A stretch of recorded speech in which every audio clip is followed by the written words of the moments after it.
Ça me fait rire, tous les matins c'est les mêmes images. I feel so ice cold. I'm expecting concentration, Skinny. I look at you. I almost died. On va regarder Pirates of the Caribbean. Caribbeans.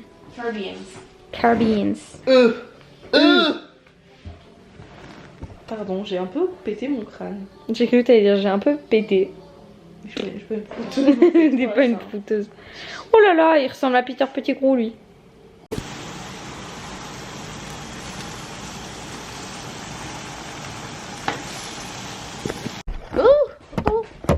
Hola la gente, aujourd'hui Taylor elle commençait la European Leg du Eras Tour et pour l'occasion j'ai mis mon petit t-shirt Taylor parce que malgré le fait, ma ceinture était fermée, ouverte, malgré le fait que je sois à New York, je reste française, la patrie, donc le Eras Tour à la maison, ça nécessitait ce t-shirt. Je vais attendre Camille pour en discuter plus, mais du coup je vais commencer par dire qu'avec Camille on a regardé Pirates des Caraïbes 1 et on a commencé le 2 parce qu'elle avait jamais vu. Bon, le 2 elle comprend rien pour l'instant mais c'est vrai qu'il est un peu complexe.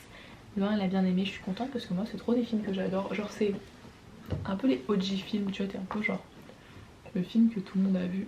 Pardon, mais c'est un peu banger.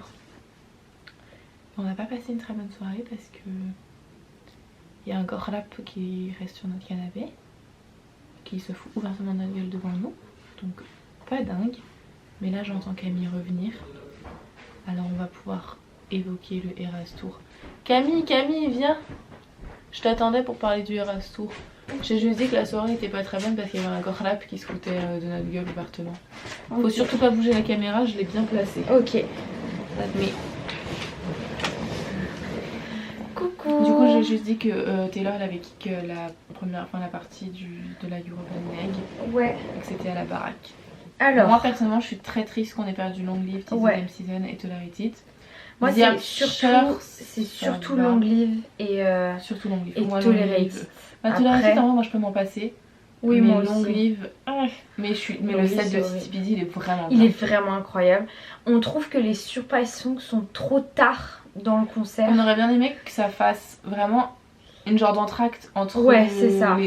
Tu te sépares en deux et au milieu tu mets les surprise songs. Bah en mode avant c'était bien parce qu'avant il y avait... Folklore Evermore. Le Folklore. C'est sympa, moi je trouve ça sympa qu'elle les ait mélangés parce que du coup ça fait un peu ce truc de Sisters Album. Voilà, où tout le monde dit en mode ouais elle aime moins Evermore et tout, et que au final bah non, parce qu'en mode on met tout le monde ensemble et tout, et franchement en plus c'est vraiment en mode quand t'as Folklore t'as Evermore, en mode tu penses forcément les deux, donc je trouve ça colle. Moi ce que je trouve pas mal c'est d'avoir arrêté les mashups. Ouais, après c'est Flo et Mohamed ils sont en train de ça t'a fait un fou rire là, je crois. Enfin bref, et du coup voilà, ensuite oui c'est moi qui l'ai fait tomber quand j'ai reposé ton mixeur, je crois. Ensuite quoi les tenues, la tenue de TPD. Mais moi tous les nouveaux outfits j'aime bien. Moi j'aime juste pas le blazer de The Man. Oui, bah il est très orange. Et je trouve que ça colle pas du tout avec l'over. Enfin l'over là, toutes les couleurs c'était genre rose, doré, bleu, pas en mode de blue golden de Daylight. Ouais. Et que là orange, je trouve c'est un peu en mode sortie du contexte. Mais à part ça, les tenues TPD j'adore, et celle de I Can Do It With a Broken Heart est incroyable. La nouvelle robe de Fearless j'aime trop. Allez, pour moi c'est le meilleur. Le body j'aime trop de Midnight. Moi c'est la robe des surprises songs. Au final je suis pas fan, ça fait très Violetta en mode très short devant, très derrière. J'ai pas méga. En mode j'aime bien les petits volants qu'elle avait un peu un débardeur. Ouais. Et qu'est-ce que j'ai aimé aussi, Crotte de Vic. Après Red, j'ai bien aimé moi j'ai bien aimé, oui. Même si je l'ai pas compris, mais je suis sûre qu'on va le comprendre à un moment. J'ai bien aimé le body lover. Mais je pense que le t-shirt, quand il y aura écrit This is Taylor's version, je sais pas, moi je me dis qu'un jour elle aura un t-shirt où il y aura écrit This is Taylor's version et ça va être très... Ou début, mais... Ah peut-être. Enfin bref, franchement très sympa. Comment elle s'appelle? Apolline? Je sais pas dont tu parles. Apolline, si c'est bien ton prénom, madame du live stream de TikTok. C'est Apolline. Merci. Merci de tout. T'étais bien placée, tu en as pas Franchement, failli, elle bougeait pas de ouf. Tu bougeais pas de ouf, mais t'as quand même profité de ton concert, ça se voyait. Franchement, gros slay. Si tu pouvais aller à tous les concerts, moi je pense que si t'as de la batterie, c'est chill parce qu'à mon avis, tu peux récupérer le live que t'as fait. Et du coup, t'as tout ton footage.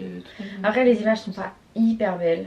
Oui, mais parce que nous on regardait qu'il y avait 60 000 personnes dans le live. Ouais, c'est vrai. Je pense que si toi tu l'as fait. Ouais, c'est vrai. Mais en vrai, tu te rends compte qu'il y avait plus de personnes dans le live que dans l'arène elle-même.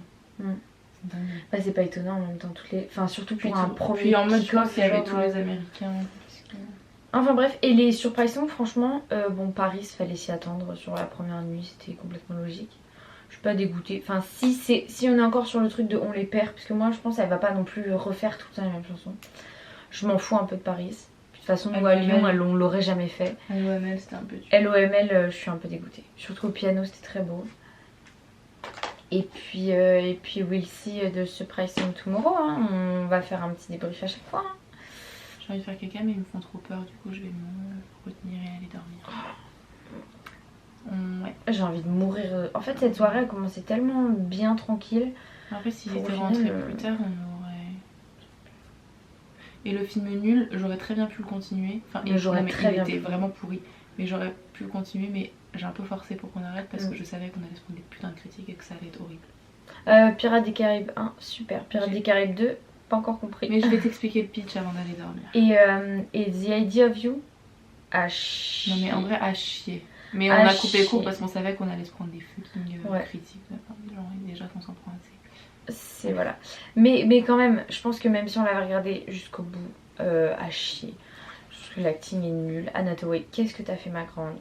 Parce que sa carrière, je disais, elle est un peu morte. Non mais oui. Sa carrière d'actrice, elle est en train de clamser et elle essaye de choper.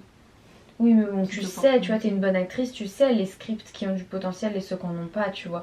Tu peux faire des petites erreurs quand t'es une petite actrice. Là, globalement, normalement, enfin, une Anne Hathaway, quand même, quoi. C'est une Emily Blunt, tu vois, au niveau de la notoriété. Emily Blunt, le dernier film qu'elle a fait, enfin, sauf le truc avec Ryan Gosling qu'elle a fait là, enfin, c'est quand même Oppenheimer, tu vois.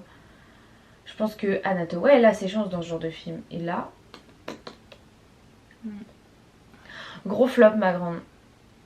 Sur un mec pas sexy en plus. Bonne nuit les abonnés. Bisous. À demain.